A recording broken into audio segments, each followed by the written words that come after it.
NEET छात्रा मामले में अभी भी उस बच्ची को न्याय नहीं मिला। ऐसे में पीड़ित परिवार लगातार मांग कर रहे हैं कि जल्द से जल्द कार्रवाई हो और उनको एसआईटी की कार्रवाई से वो बिल्कुल संतुष्ट नहीं है।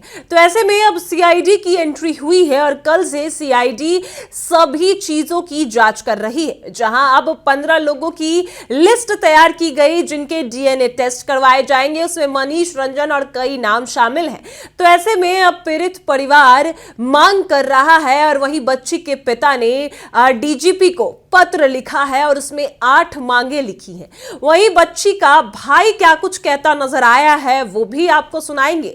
अब जहां एक और पीड़ित परिवार इंसाफ की गुहार कर रहा है, वही एसआईटी की टीम ने जिस तरीके से सभी को गुमराह किया, पुलिस प्रशासन ने सभी को गुमराह किया, ऐसे में उन पर कई सवाल खड़े हो रहे हैं कि आखिर अगर ये पुलिस व्यवस्था है, ये रक्षक है, तो भक्षक आखिर कौन होंगे। क्या कुछ मामला है वो आपको पूरे विस्तार से बताते हैं। नमस्कार, मैं कोमल और आप देख रहे हैं दर्श न्यूज। देखिए, आपको बता दें कि सबसे बड़ी कार्रवाई पटना में होनी थी, लेकिन एसआईटी की टीम ने इस पूरे मामले को जहानाबाद में शिफ्ट किया और लगातार पीड़ित परिवार से एक ही सवाल, एक ही जवाब मिल रहे थे और उन सभी को परेशान किया जा रहा था। यह पीड़ित परिवार का आरोप है जो एसआईटी पर लगा रहे थे कि एसआईटी की जांच से वो बिल्कुल संतुष्ट नहीं है।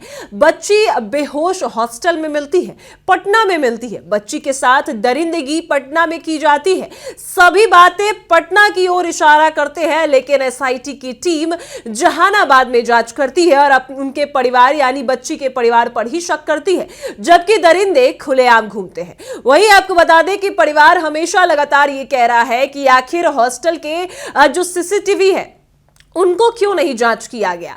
मनीष चंद्रवंशी है, उनसे क्यों नहीं उन पर कार्रवाई हो रही है। हॉस्टल के ओनर यानी नीलम अग्रवाल, उनसे क्यों नहीं कार्रवाई हो रही है, उन पर क्यों नहीं कार्रवाई हो रही है। ये सभी आखिर खुलेआम घूम क्यों रहे हैं, आखिर कार्रवाई निष्पक्षता से क्यों नहीं हो रही और सभी कार्रवाई पीड़ित परिवार से ही हो रही है।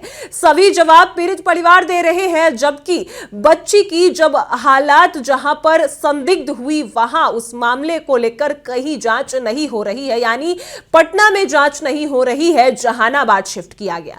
लेकिन अब सीआईडी ने फिर पटना के शंभू गर्ल्स हॉस्टल में पूरी जांच की प्रक्रिया की और धीरे धीरे कर सभी अहम सबूत जुटाए हैं, जिसमें 15 लोगों के डीएनए टेस्ट सैंपल्स भी लिए गए हैं। आपको बता दें कि उस डीएनए टेस्ट में डीएनए सैंपल्स में कई शामिल है, जिसमें मनीष रंजन भी है। मनीष रंजन का भी जो है डीएनए टेस्ट किया जाएगा। वहीं कंकरबाग थाना में हिरासत में लिए गए 3 सस्पेक्ट की डीएनए सैंपल्स लिया गया है।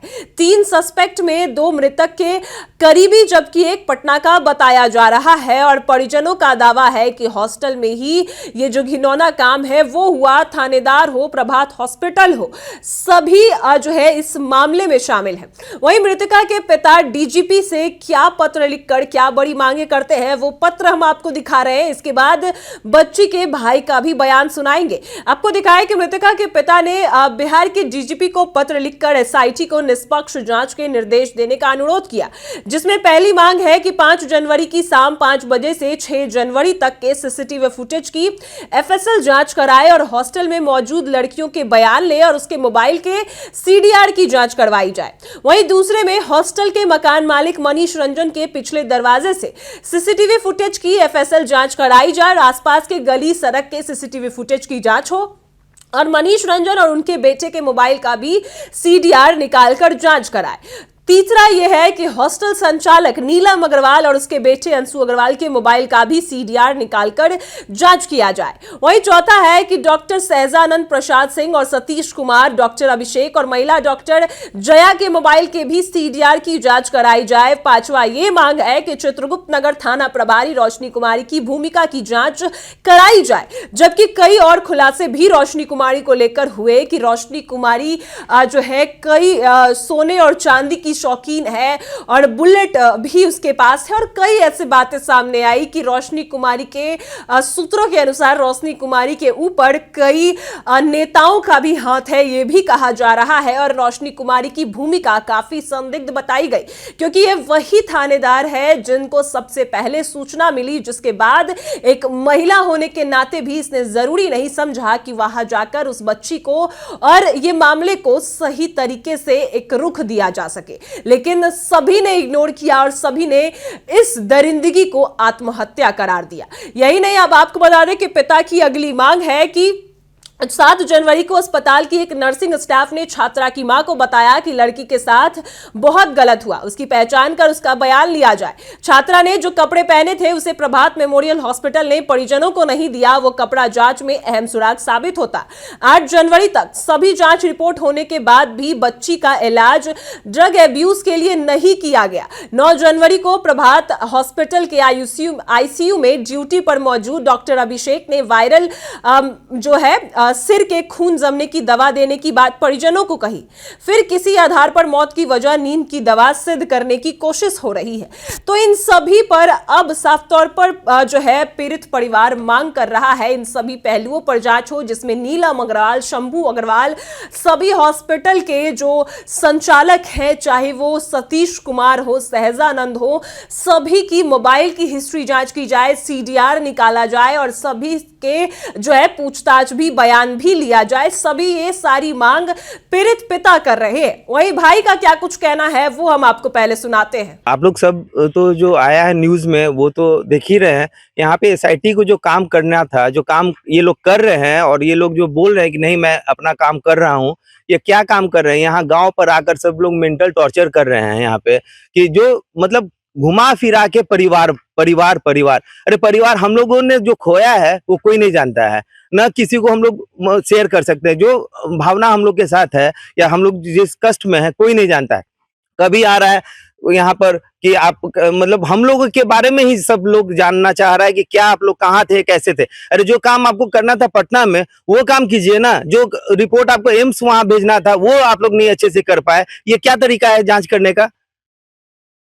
सिर्फ ऐसा जानकारी मिल रहा है कि पटना में कोई साक्ष्य नहीं मिला, सीसीटीवी फुटेज में नहीं दिखा। सीसीटीवी फुटेज में आप लोग फोरेंसिक उसका भी करवाइए, कहीं ना कहीं क्लू वहीं पे है, वहीं अटका हुआ है। आप लोग से रिक्वेस्ट है मेरा, कैसे कोई फुटेज गायब हो जाएगा? सोचने वाली बात है। बिल्कुल साजिश है, बहुत बड़े बड़े लोगों का नाम आएगा इसमें, एकदम निश्चिंत रहिए। और अगर एसआईटी टीम अच्छे से जांच करे तो बहुत बड़े बड़े लोग इसमें आएंगे और यही लोग मैनेज कर रहे हैं। ऐसा नहीं होता है कि कोई हॉस्पिटल, कोई भी आपका कोई हॉस्पिटल कहीं आदमी जा रहा है तो ऐसा सीधा खारिज हो जाता है कि लड़की के साथ कुछ नहीं है। हम लोग नॉर्मल इंसान है, जाकर देखे लड़की का जो स्थिति था उस स्थिति को देखकर मैं खुद बोला कि नहीं कुछ न कुछ हुआ है। और डॉक्टर कैसे मुकर सकता है? ये गाइनो की लेडीज हैं, लेडीज कैसे मुकर सकती हैं कि कुछ नहीं हुआ? वो वीडियो मैं भी देखा हूँ गाइनो का, सीधा बोले कि कुछ नहीं हुआ है लड़की के साथ। ये कैसे हो सकता है? कौन लोग दोषी? सबसे पहले तो ये हॉस्पिटल, हॉस्टल और जो पुलिस लोग थे, जो कार्रवाई जिन पे हुई वो आप देख रहे, कार्रवाई कैसे होगी, कैसे हुई है इन पे? कुछ न कुछ कहीं गलत थे तब ना। कब तक छुपाइएगा? जितना परेशान हम लोग को कीजिएगा उतना दृढ़ हम लोग होंगे और हैं। हम लोग हिलने वाले नहीं है। जहां से आपको जैसे करना है कीजिए, हम लोग जहां है जो सत्य है उस पे हैं और रहेंगे। तो सुना आपने, पीड़ित परिवार साफ तौर पर यह आरोप लगा रहा है कि एसआईटी अगर सही तरीके से जांच करती तो आज बच्ची को न्याय मिल जाता।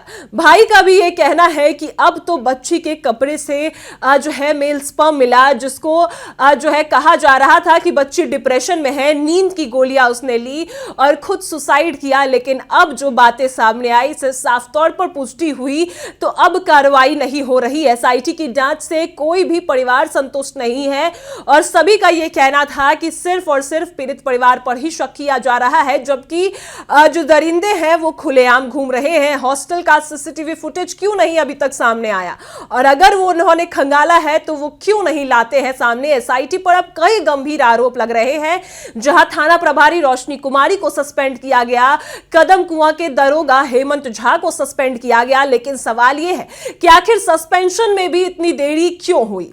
इन सभी को तो बहुत पहले पहले ही सस्पेंड कर देना चाहिए। लेकिन वही एएसपी अभिनव कुमार ये भी इस मामले में शामिल थे। उन्होंने भी कहा था कि बच्ची के साथ कुछ दुष्कर्म नहीं हुआ है। तो आखिर ये क्यों है? अभी भी कई सवाल अभी भी खड़े होते हैं। लेकिन अब एक और बात सामने आई है कि सीआईडी सही तरीके से जांच कर रही है। पीड़ित परिवार जो उन्होंने डीजीपी को पत्र लिखा, तो अब इन सभी बातों का भी ध्यान रखा जाएगा। सभी जो है निष्पक्षता से एक एक करके चीजें खंगाली जाएगी। लेकिन अभी सबसे बड़ी खबर यह है कि 15 लोगों के डीएनए सैंपल्स लिए गए हैं, जिसमें इस केस में अहम सुराग साबित हो सकता है। फिलहाल इस खबर में इतना ही। आप देख रहे हैं दर्श न्यूज।